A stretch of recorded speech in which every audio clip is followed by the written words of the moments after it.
ইলাহা ইল্লাল্লাহ মুহাম্মাদুর রাসূলুল্লাহ সাল্লাল্লাহু আলাইহি ওয়াসাল্লাম।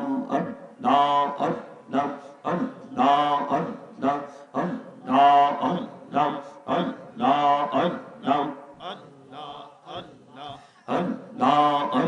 আল্লাহ আল্লাহ পাগল পাড়া মনটা শুধু খুঁজে দিবানিসি, কে মন করে বলবো গো দয়াল, কে মন করে বলবো গো দয়াল, তোমায় ভালোবাসি। আল্লাহ আল্লাহ মহাবতে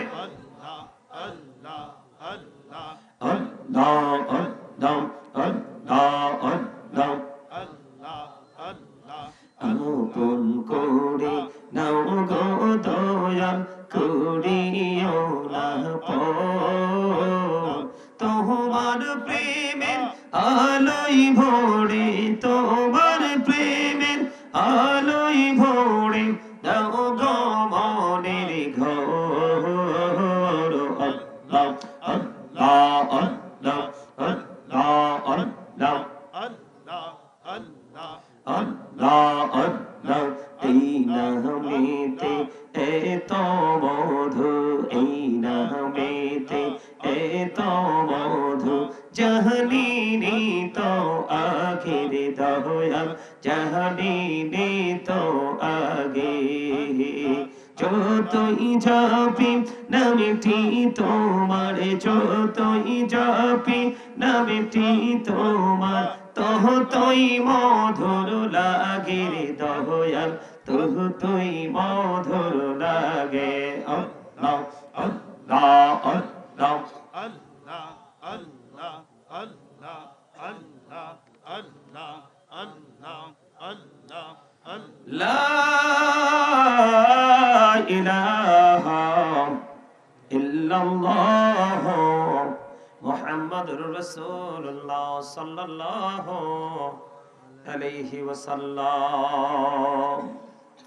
উপস্থিত সম্মানিত উলামায়ে কেরাম, আমন্ত্রিত অতিথিবৃন্দ, দাড়িপাকা আমার মুরব্বী বাবারা, যুবক ভাইয়েরা, পর্দার অন্তরালে রয়েছেন আমার মা বোনেরা, বিশেষ করে আজকে পটিয়া পশ্চিমপাড়া কেন্দ্রীয় জবে মসজিদের উদ্যোগে ও কবরবাসীর স্মরণে 21তম বার্ষিক ওয়াজ ও দোয়ার মাহফিলের আয়োজন করা হয়েছে। যারা আজকে টাকা দিয়ে, পয়সা দিয়ে, অর্থ দিয়ে, বুদ্ধি দিয়ে, শ্রম দিয়ে, সার্বিক সহযোগিতার মাধ্যমে এবং উপস্থিতির মাধ্যমে আজকে জান্নাতের বাগানকে সৌন্দর্যমণ্ডিত করেছেন, সকলের প্রতি আমার আন্তরিক সালাম। আসসালামু আলাইকুম ওয়া রাহমাতুল্লাহি ওয়া বারাকাতুহু। আমরা আল্লাহ রাব্বুল আলামিনের দরবারে লক্ষ কোটি শুকরিয়া জ্ঞাপন করছি যে মহান রাব্বুল আলামিন আমাদেরকে আজকে এই পুটিয়া গ্রামের মধ্যখান থেকে বাছাই করে শারীরিক মানসিক সুস্থতা নিয়ে এই জান্নাতের বাগানে আসার বসার তৌফিক দিয়েছেন এবং আল্লাহর হাবিবের শানে কয়েক মর্তবা দুরূদ ও সালাম এবং আল্লাহর জিকির করার তৌফিক আল্লাহ আমাদেরকে দিয়েছেন। সে শুকরিয়াটা সকলে একবার পড়ুন আলহামদুলিল্লাহ। আর জোরে পড়ুন আলহামদুলিল্লাহ। এই যারা ভোট খাইতেছেন তারা ভোট পকেটে ঢোকান। এই জায়গাটা ভোট খাওয়ার জায়গা না, আজকে এই জায়গাটা বাদাম খাওয়ার জায়গা না, নিজের ইচ্ছে মতো কথা বলার জায়গা না, এটা হলো একটা জান্নাতের বাগান। এই জায়গাগুলো হলো আজকে রুহের খোরাক নেওয়ার জায়গা। কিসের? বুট, বাদাম, চা, কফি, বিস্কিট যাই খান আপনি, পৃথিবীর খাবার, এটা স্বাস্থ্যের জন্য, দেহের জন্য। কিসের জন্য? কথা বলেন। দেহের জন্য। দেহের খাবার, দেহের খোরাকের জন্য যেই কোনো জায়গা আপনার জন্য বরাদ্দ করা আছে, কিন্তু রুহের খোরাকের জন্য কিন্তু যেই কোনো জায়গা বরাদ্দ নেই। এটা একেবারে সীমিত। এটা কি সীমিত? যেমন আজকের এই মাহফিলের ময়দান, ঠিক না? আরেকটা হলো মসজিদ, আরেকটা হলো হক্কানে আলেমদের এবং আল্লাহর ওলিদের যে খানকাবা দরবার যেটাই বলেন, আরেকটা হলো আপনার ঘরে ইবাদতের স্থান, তাই না? এই জন্য আপনাদেরকে মনে রাখতে হবে, সম্মানিত উপস্থিতি, আমরা আজকে এখানে কথা বলেন, আমরা এখানে কি নিয়ে এসেছি? গুনাহ নিয়ে এসেছি। আমাদের মধ্যে সে প্রত্যাশা, সে প্রত্যয় আমাদের মধ্যে থাকতে হবে যে আমরা আসছি গুনাহ নিয়ে, বের হয়ে যাব নিষ্পাপ হয়ে। সে প্রত্যাশা আমাদের মধ্যে থাকতে হবে। তাহলে আজকের আশা এবং বসা আপনার আমার জন্য নিয়ামত হবে। কথা কি বুঝতে পেরেছেন? আরো জোরে আমার দিকে তাকান। আলোচনা শুনবেন কন্ডিশন মেনে, শর্ত মেনে। কি মেনে? শর্ত মানতে পারবেন? মনে রাখবেন, নামাজ পড়লেই নামাজি হওয়া যায় না, রোজা রাখলেই রোজাদার হওয়া যায় না, দান করলেই দানবীর হওয়া যায় না, হজ করলেই হাজি হওয়া যায় না, মাহফিলে উপস্থিত হলেই শুধু মাহফিলের শ্রোতা হওয়া যায় না। এই জায়গাগুলোতে নিজের ক্রেডিট যদি আপনি দাঁড় করাতে যান, তাহলে আপনার মধ্যে দুটো কন্ডিশন রাখতে হবে। কয়টা? একটা, ফার্স্ট কন্ডিশন ঈমান। কি? ঈমান। কথা বলেন। প্রথম শর্ত কোনটা? ঈমান। দ্বিতীয় শর্ত হলো কি? তাকওয়া, ভয়। কি? ঈমানটা কেমন আমি আপনাদেরকে বলি, একটু বলবো ঈমানটা কেমন। যেমন ধরেন আজকে আপনারা মাহফিলের উদ্দেশ্যে রওনা দিয়েছেন, এখানে আসবেন, এক একজন আলোচক আসবে, এক একজনের কাছ থেকে এক এক রকম আলোচনা আপনারা শুনবেন, তাই তো? যখন আপনারা রওনা দিয়েছেন তখন আপনাদের অন্তরে একটা মাত্র স্বপ্ন, সেটা হলো আল্লাহ রাসূলকে সন্তুষ্ট করা। মানে আপনাদের মনে যখন রওনা দিয়েছেন এখানে আসার জন্য, আপনাদের মনে অন্য কোনো চিন্তা নেই, শুধু একটা চিন্তাই আছে যে আমরা আজকের উপস্থিতির মাধ্যমে, কারণ আজকে তো সারা রাত আমরা থাকবো না, থাকবো? আমরা থাকবো অল্প কিছু সময়। এই অল্প কিছু সময় যেন আমরা আল্লাহর সন্তুষ্টি অর্জন করতে পারি, রাসূলকে রাজি করতে পারি, সে প্রত্যাশা থাকবে আপনাদের মনে। কখন? যখন আপনি ঘর থেকে বা যে যেখান থেকে রওনা দিয়েছেন। কিন্তু এখানে আসার পরে আপনার মনের মধ্যে আরেকটা চিন্তা চলে আসবে। সেই চিন্তাটা হলো, আজকে এখানে মসজিদে যে কোনো ধর্মীয় অনুষ্ঠানে গেলে আপনার মধ্যে ওই জিনিসটা থাকতে হবে যে আমি এখানে বসেছি আল্লাহর গোলামি করার জন্য, আমার দ্বারা যেন কোনো কিনা হয়, আমার দ্বারা যেন আল্লাহ রসুলের কোন, আল্লাহ রসুলের যে আইন, আল্লাহ রসুলের যে বিধান, আল্লাহর যে হুকুম পালনের ক্ষেত্রে আমার দ্বারা যেন কোনো ত্রুটি না হয়। কথা কি বুঝতে পারছেন? ওই ধরনের প্রত্যাশা, যেমন আল্লাহ কোরআনে কিভাবে বলেছেন, আল্লাহ রাব্বুল আলামিন বলেছেন আল্লাযীনা আমানু, যারা ঈমান এনেছে, ওয়াকানু ইয়াত্তাকুন, এবং তাকওয়া অবলম্বন করেছে, লাহুমুল বুশরা, তাদের জন্য সুসংবাদ, ফিল হায়াতিদ দুনিয়া, দুনিয়ার জীবনে, অফিল আখিরা, এবং পরকালের জীবনে। জোরে বলেন না সুবহানাল্লাহ, সুবহানাল্লাহ, আরো জোরে বলেন সুবহানাল্লাহ, সুবহানাল্লাহ। আপনারা কথা বোঝেন না? আমার কথা বলে না কেন? রাত তো বেশি হয় নাই। শহর বলেন গ্রাম বলেন, এখনকার মানুষ আর আগের মতো তাড়াতাড়ি ঘুমায় না, মোবাইল তো আছেই। কথা বলেন না কেন? ভুল বললাম নি? এই যে দেখেন, আমি আপনাদেরকে বলি, আপনারা কতটা উদাসীন, আলোচনা শুনলেই হবে না। আমার কাছে আফসোস লাগতেছে, আপনাদের মাহফিলটা এবছর 21তম। কততম? 21তম। তার মানে 20টা চলে গেছে, আজকে 21 নম্বরটা রানিং, আমার পরে শেষ, তাই না? 20 বছর মাহফিল থেকে আপনারা কি নিতে পারছেন বলতে পারবেন? এই যে 20 বছর মাহফিল হয়েছে, এখানে অনেক ছেলে আছে এদের বয়স 20 বছর হয়ও নাই। যারা হয় নাই তাদেরকে বলছি না, যারা মোটামুটি বোঝেন এবং শুরু থেকে মাহফিলটা পাইছেন, আপনারা বলতে পারবেন যে এই দীর্ঘ মাহফিলের ক্যারিয়ারে আপনারা এই মাহফিল থেকে কি নিতে পেরেছেন, যে আপনার আগামী দিনে, এই বছর আলোচনা থেকে আমি একটা জিনিস শিখলাম, আগামী বছর পর্যন্ত আমল করলাম, আগামী বছর এসে আবার একটা শিখলাম, এর পরের বছর পর্যন্ত আমি আমল করলাম। এইরকম কি কোনো কিছু এই 20 বছরে আপনারা নিতে পারছেন? পারেন নাই।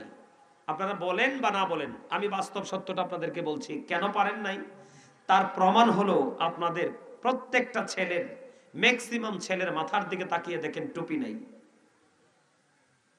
দেখেন দেখেন, আছে টুপি? কথা বলেন, আছে? কেন টুপি নাই বলেন? কথা বলেন, কেন টুপি নাই? কেন?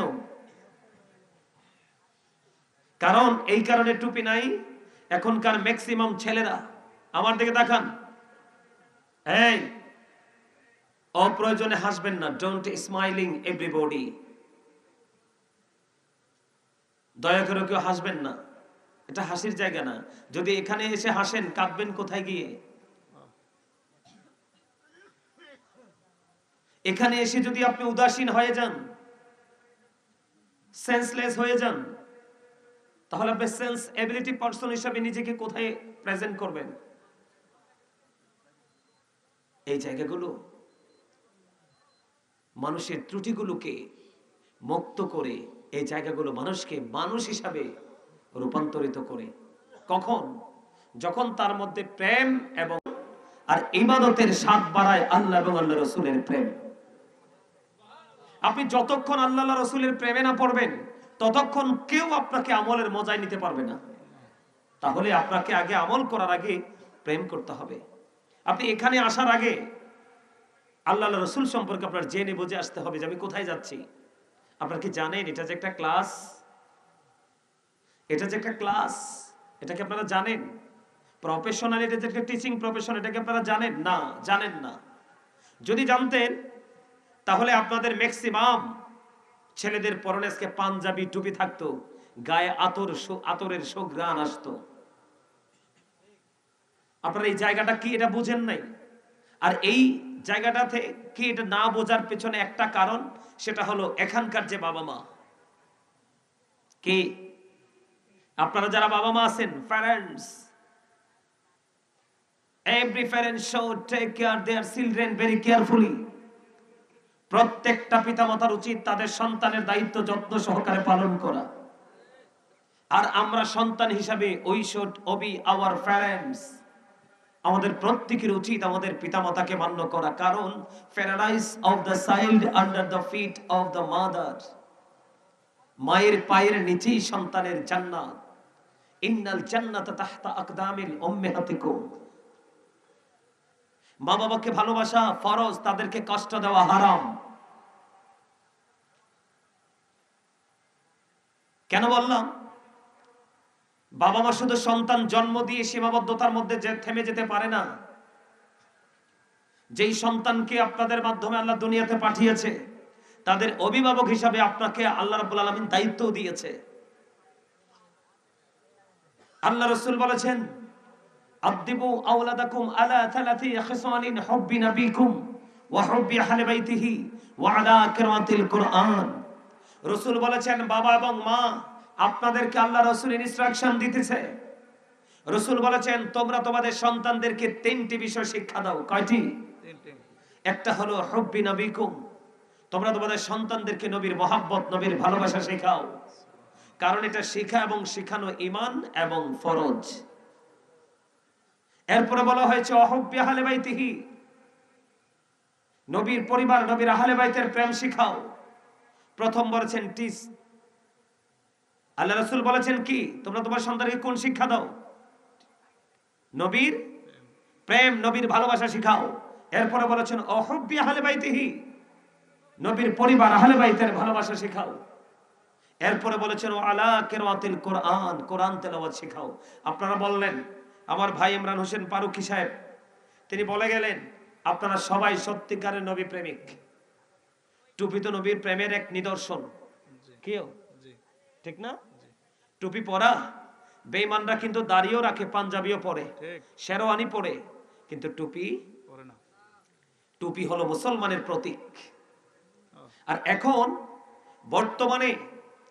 বর্তমানে শুধু বাংলাদেশ নয়, পৃথিবীর মুসলমানের বাচ্চাদের যে স্টাইল, তাদের স্টাইল এবং বেঈমানদের স্টাইল দুইটা সেম টু সেম।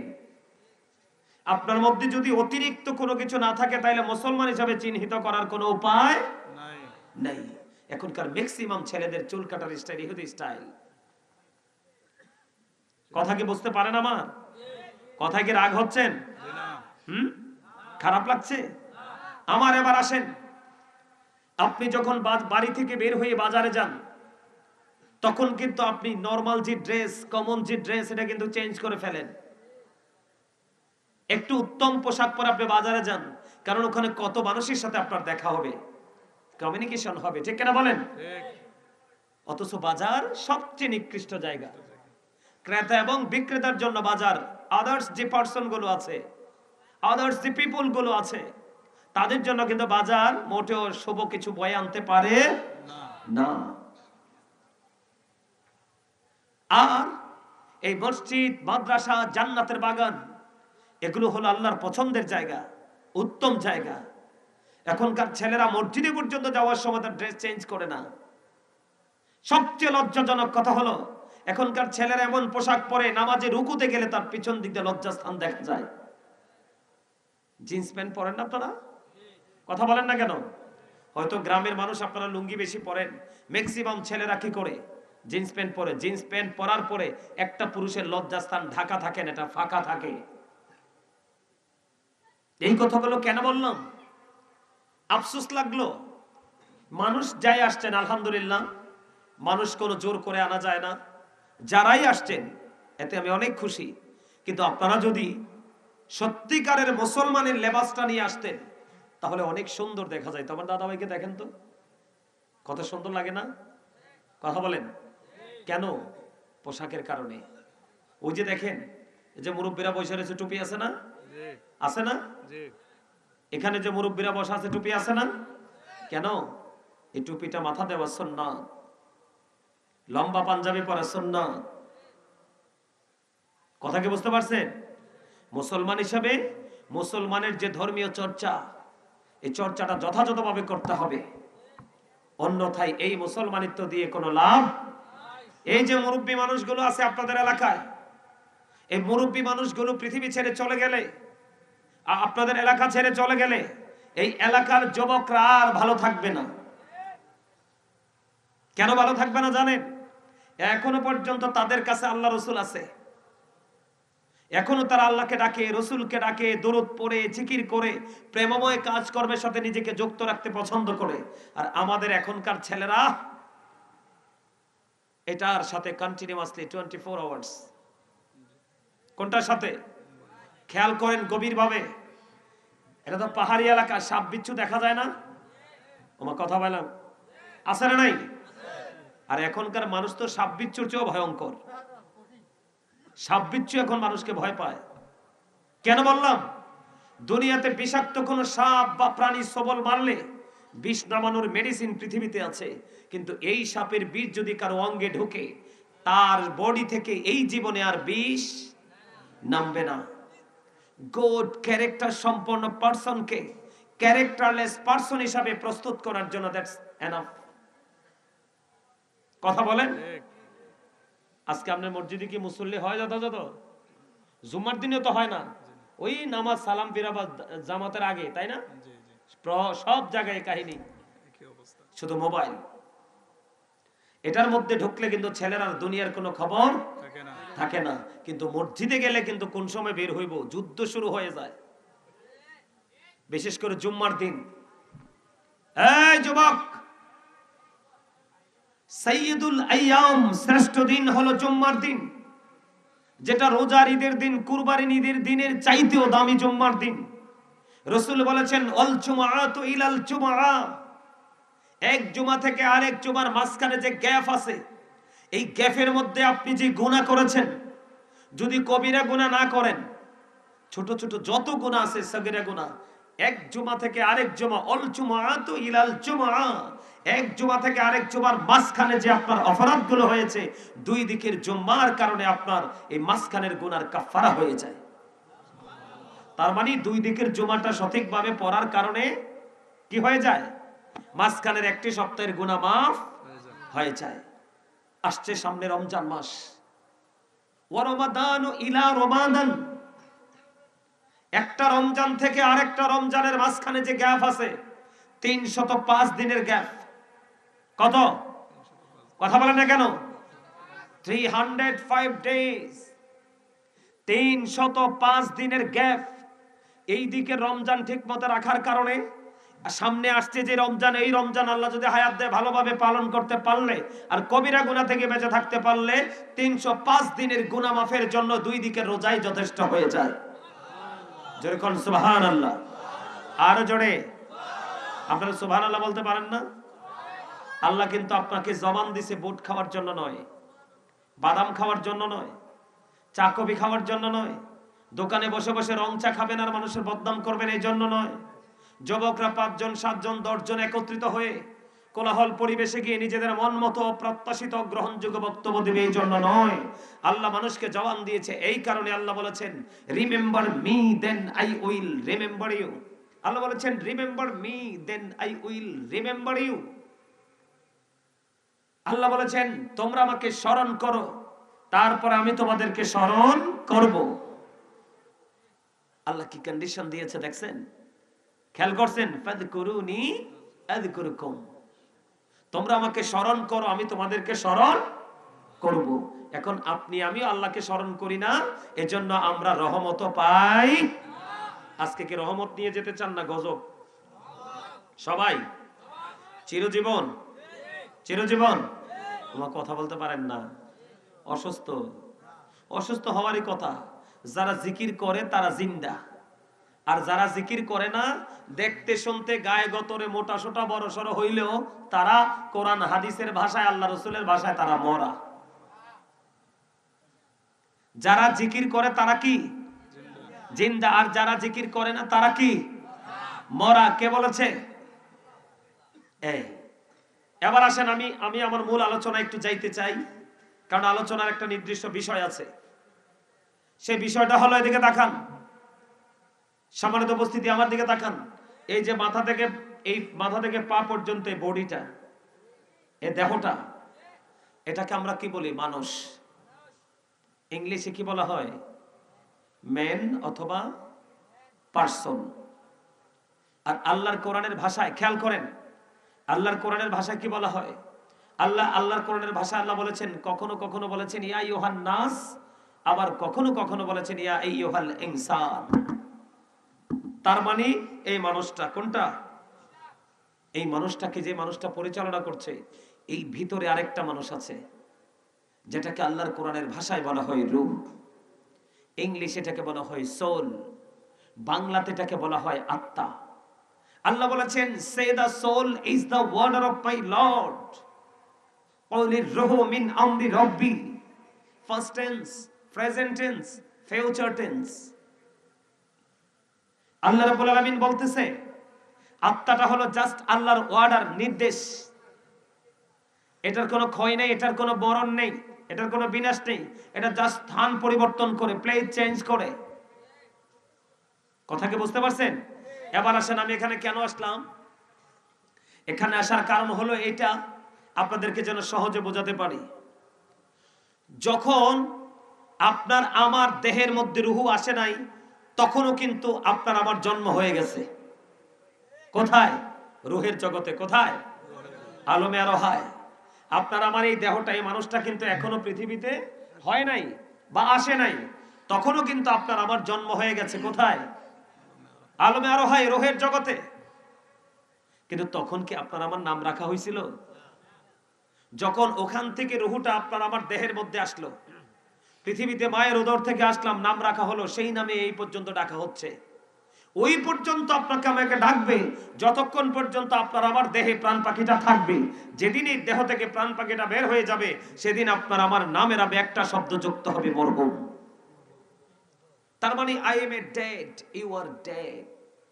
আমি, আপনি, আমরা সবাই মৃত। কতক্ষণ পর্যন্ত জিন্দা? যতক্ষণ পর্যন্ত দেহের মধ্যে প্রাণ পাখিটা থাকে। যখন পাখিটা বের হয়ে যায়, তখন কিন্তু আপনার আমার আর কোনো দাম নেই। যত ঝড়, যত তুফান, যত বৃষ্টি আসুক, আপনাকে আপনার আপন স্বজন কবরে নিয়ে রাখবে। কথা বলেন না? তাহলে কি দাঁড়ালো? বিষয়টা কি দাঁড়ালো? আমাদের এই দেহটা আসল নয়, এটাকে যেটা পরিচালনা করছে রূহটা, সেটা হলো আসল। তো এখানে মানুষের আসল সত্তা হলো তার আত্মা। এজন্য প্রত্যেকটা কাজ করার আগে আপনার আত্মাটাকে আগে অ্যাক্টিভ করতে হবে। কথা কি বুঝতে পেরেছেন? তার মানে আপনার মানসিকতাকে আগে ডেভেলপ করতে হবে। তাহলেই আপনার লাইফ স্টাইল চেঞ্জ করতে পারবেন এবং আপনার ফিউচারকে আপনি ব্রাইটনেস করতে পারবেন। আল্লাহ কি বলেছেন? আল্লাযীনা আমানু, যারা ঈমান এনেছে, ওয়া কানু ইয়াত্তাকুন, এবং তাকওয়া অবলম্বন করেছে, লাহুমুল বুশরা, তাদের জন্য সুসংবাদ, ফিল হায়াতিদ দুনিয়া, দুনিয়ার জীবনে, অফিল আখিরা, এবং পরকালের জীবনে। যার মধ্যে ভয় নেই সে মানুষ হতে পারে না। কি নাই? যার মধ্যে ভয় নেই, যার মধ্যে তাকওয়া নেই, সে মানুষ হতে পারে না। আপনি যদি আপনার প্রেজেন্ট এন্ড এ ফিউচার, বর্তমান এবং ভবিষ্যৎ, আপনি দুটো স্টেজকে যদি আপনি আলোকিত করতে চান, তাহলে প্রথমত আপনার মধ্যে থাকতে হবে ঈমান, দ্বিতীয়ত থাকতে হবে ভয়। আগাবো সামনের দিকে প্রেম নিয়ে, কিন্তু কাজ করার পূর্বে আমার মধ্যে সেই সেন্স আসতে হবে, আল্লাহ গো, এই কাজ করতে গিয়ে আমার দ্বারা যেন কোনো অন্যায় না হয়, অপরাধ না হয়। যদি আমি কি হয়ে যাই, অপরাধী হয়ে যাই, তাহলে আমার ঠিকানা হবে কি? You have to go to hell. তোমাকে মাস্ট বি চলে যেতে হবে জাহান্নামে। জাহান্নাম হলো অবর্ণনীয় কষ্টের জায়গা, আর জান্নাত হলো অবর্ণনীয় সুখের জায়গা।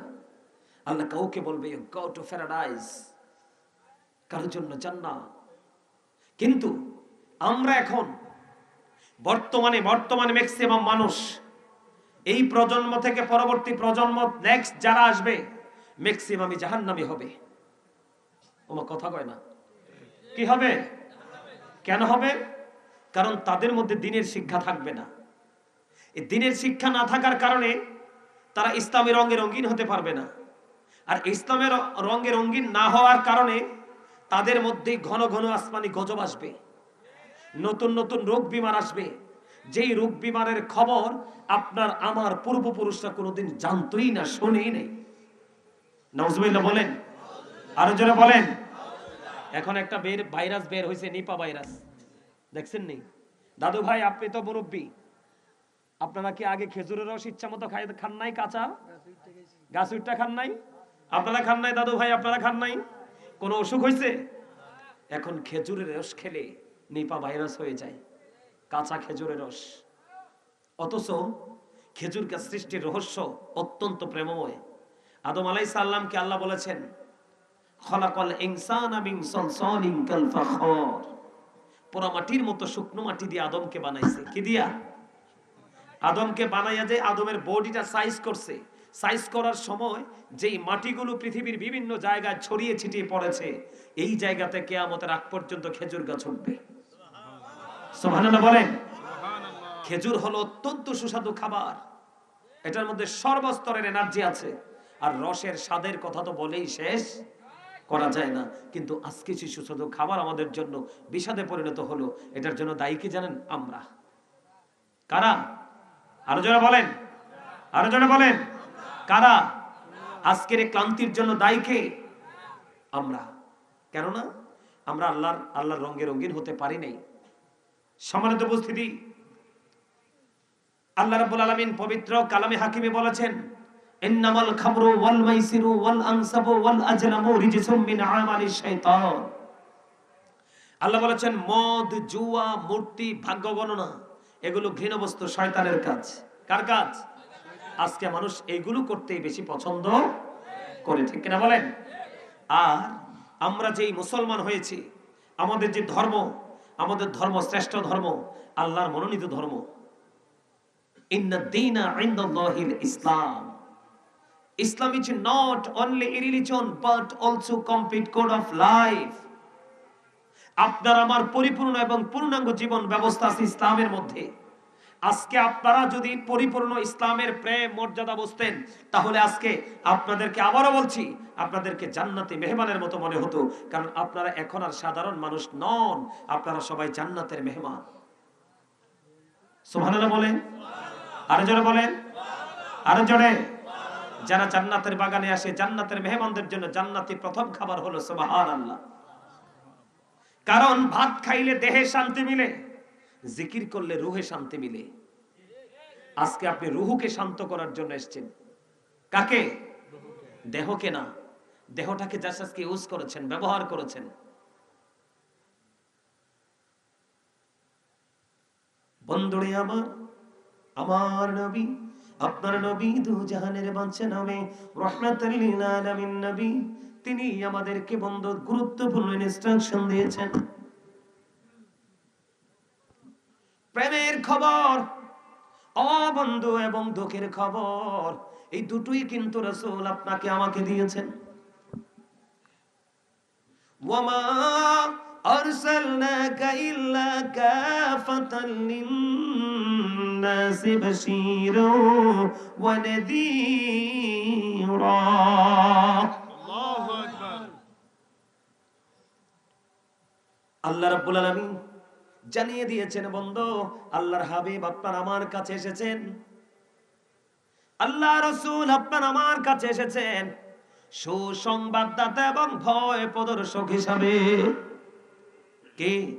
ওয়ামা আরসালনাকা, আল্লাহ রাব্বুল আলামিন আরসালনাকা দ্বারা কি বুঝাইছে? পাঠাইছে। কি করেছেন? পাঠাইছে।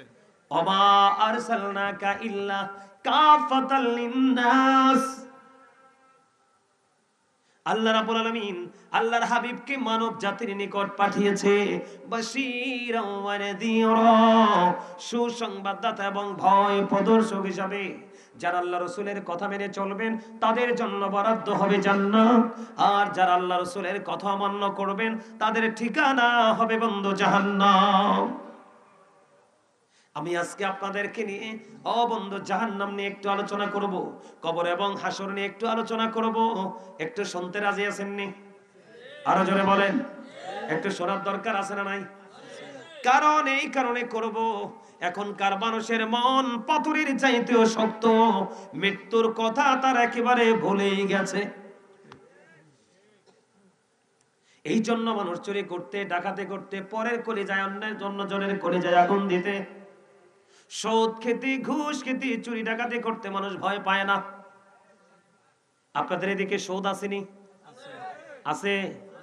খাইছে না কি কয় রে? আছে সত্যি? ওমা, আরেকটা কই অভাব বলে নাই। সত্যি সুদ আছে আপনাদের এদিকে? সব আছে? নাউজুবিল্লাহ বলেন। আরো জোরে নাউজুবিল্লাহ। কি ভয়ঙ্কর কথা! এদিকে তাকান, রাসূল বলেছেন লা তুকবালু সালাতুন বিগাইরি তুহুর ওয়ালা সাদাকাতুম মিন কুলুব, পবিত্রতা ছাড়া ইবাদত কবুল হয় না, হালাল টাকা না হইলে দানও কবুল হয় না।